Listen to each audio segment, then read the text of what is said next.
What happens when a season's mood hangs on a single whistle, one fumble, one helmet to turf moment, and everything around it rearranges like magnets snapping together? That's the night Jaxson Dart was carving out an upset in Chicago, and then the game took a breath, changed its mind, and handed the moment to Caleb Williams. You felt it from the jump. Dart wasn't just playing, he was commanding. The rookie moved with an edge that made the Giants look less like an underdog and more like a team with teeth. He completed throws with timing. He used his legs when the pocket locked down. And by the fourth quarter, he had already rushed for 2 touchdowns and nearly 300 yards of total offense between the pass and the run. The Bears were stumbling in the red zone, drops and misfires blunting drives. But when Dart touched the ball, it felt like the tide was tilting toward New York. Then the designed run, the play that was supposed to be another dagger, went sideways. Dart goes for the score, and the ball jumps free. In a moment that reads like a pivot point in a movie, Chicago recovers, breathes life into an offense that had been sputtering, and the stadium exhales like a place remembering how to hope. That fumble shifted more than field position. It shifted belief. When Jaxson left the sideline to the blue tent and then into the locker room for a concussion evaluation, you could feel both teams sense the game's new grammar. The Giants propped up Russell Wilson like a stopgap novel hero. He marched them to a field goal, kept the scoreboard ticking. But Wilson's plays felt precise in a way that lacked the spontaneous ignition Dart had been offering. For the Bears, the interruption was a reset. Caleb Williams stopped fighting the game and started conducting it. Williams' day had been messy. He'd worked under duress, been funneled out of structure, and battled drops that made the first half feel like a draft film study of what could have gone wrong. But the moment a turnover handed him momentum, he found his pulse. The Bears moved, then scored, then moved again. The rushing touchdown late, a 17-yard sprint that put Chicago ahead with under 2 minutes left, wasn't just a thrill. It was a statement. This team can close. This quarterback can close. What's easy to miss in the panic of that final drive is how fragile the whole sequence was for the Giants. They had slipped from a position of control to a hair's breadth scramble. Wilson's last stand was admirable in effort, but brittle in execution.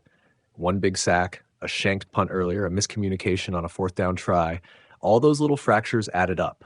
The Giants had the chance to answer after the Bears' go-ahead score, and they failed to string the plays together. The final fourth down attempt ended the night, and with it, a what-if that will live in the highlights forever. This game is both a microcosm of the season and a lesson in momentum's cruelty. Dart's play before the concussion felt like promise unwrapped. 19 of 29, 242 yards, 2 TDs on the ground, a commanding presence that made you imagine what the Giants could be with him healthy.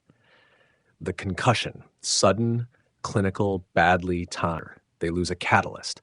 For Chicago, the win is the kind of medicine you bottle and label belief. The Bears have been learning to win the late-game skirmish, and Caleb's heroics in the fourth are the kind of patchwork victories that stitch confidence in. Johnson's squad now sits 6-3, and that's a seat at a very noisier table than any. Late were killers, not because he was slow, but because the protection schemes didn't hold up when the Bears brought heat. The shanked punt was a special teams malpractice that handed Chicago field position on a silver platter. Those tiny sins aren't sense of awakening after the turnover was textbook. Calm, methodical progress downfield, patience in the red zone, and finally, a blend of aggression and craft on the game-winning drive. Williams' 17-yard touchdown wasn't a fluke. It was the product of a defense stretched thin, linebackers slow to react, and a quarterback willing to take the hit to finish the job. It's growth that looks both courageous and, frankly, a little terrifying for opponents. There's also the human story that pulses under the scoreboard. Jaxson Dart isn't a statistic. He's a kid whose season could be altered overnight by a concussion, not just for a game, but for the way defenses will approach him, for how coaches manage his reps, for how the Giants will do the right medical thing. But make no mistake, football loves to keep score, and the tally for youth and momentum is merciless. For Caleb Williams, this game does 2 things. It cements his reputation as a closer with a clutch gene, and it also exposes him to the kind of pressure that will now be expected each week. For the Bears, leaning on Williams to make the big plays is a risky but necessary faith. When that faith is honored, like on that final drive, it feeds the culture. When it's betrayed, defenses smell blood and draft the playbook accordingly. The longer arc is tantalizing. The Bears are 6-3 and in it, which means every winning margin now matters for playoff tiebreakers and confidence. The Giants, if Dart's absence lingers, will face a delicate question.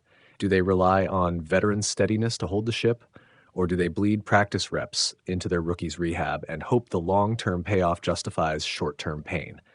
Either way, this game is a hinge. It swings a season. And then there's the emotional residue, the thing that doesn't fit neatly into X's and O's. Watching a young player limping off is one of those small tragedies that reverberate.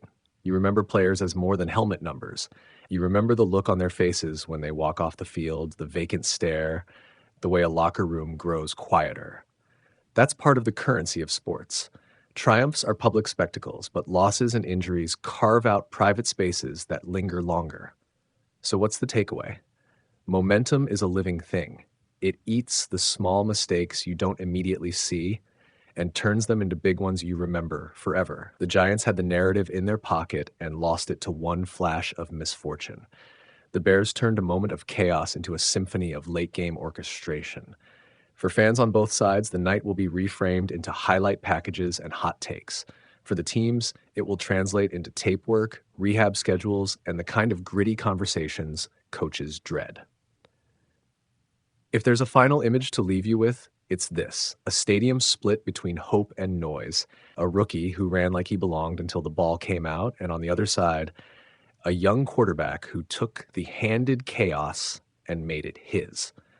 Football is cruel in how quickly the arc changes, but it's generous in how it hands everyone the next snap. Tonight, the snap favored Chicago. Tomorrow, it may favor New York.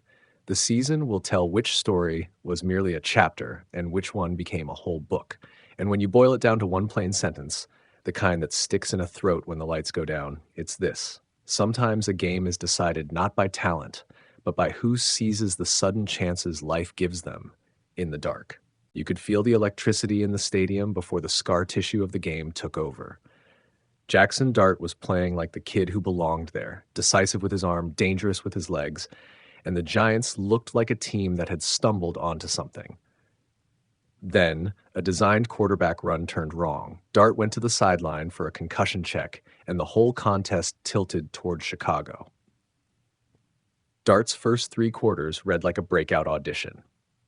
He finished 19 of 29 for 242 yards before leaving, and he wasn't just making throws, he was making plays. 66 rushing yards and 2 rushing touchdowns. He moved with the kind of confident goes out with a head injury. The question isn't only who can replace him, it's whether the replacement can keep the pulse of the offense steady under stress. Enter Russell Wilson, a veteran who hasn't had many live, high-leverage snaps this year, twice on a drive that could have iced the game for New York. Those sacks were momentum. An 8-play drive for a field goal cut the lead. Then a shanked punt late gifted the Bears excellent position with the clock dwindling. Caleb Williams, who had been under duress all game, accepted the invitation to be decisive in the fourth quarter. What separated the finish, aggressive pocket punctuation, and when the defense collapsed, he used his legs. His 17-yard rushing touchdown late was equal parts power and timing. A design dash that turned into an exclamation point. Suddenly, the scoreboard read 24-20 with 1:47 left, and the pressure shifted back to New York. Those final 2 minutes are a microcosm of why experience matters and why momentum is fragile. Russell Wilson had the ball and time. He had space to push a drive into field goal range, maybe farther. Instead, he went 1 for 5 for 0 yards on the final possession. A failed fourth down conversion ended any hope and flipped the story from what might have been into what was. The Giants' offensive identity suddenly felt like a hybrid. Get to the edges when you can,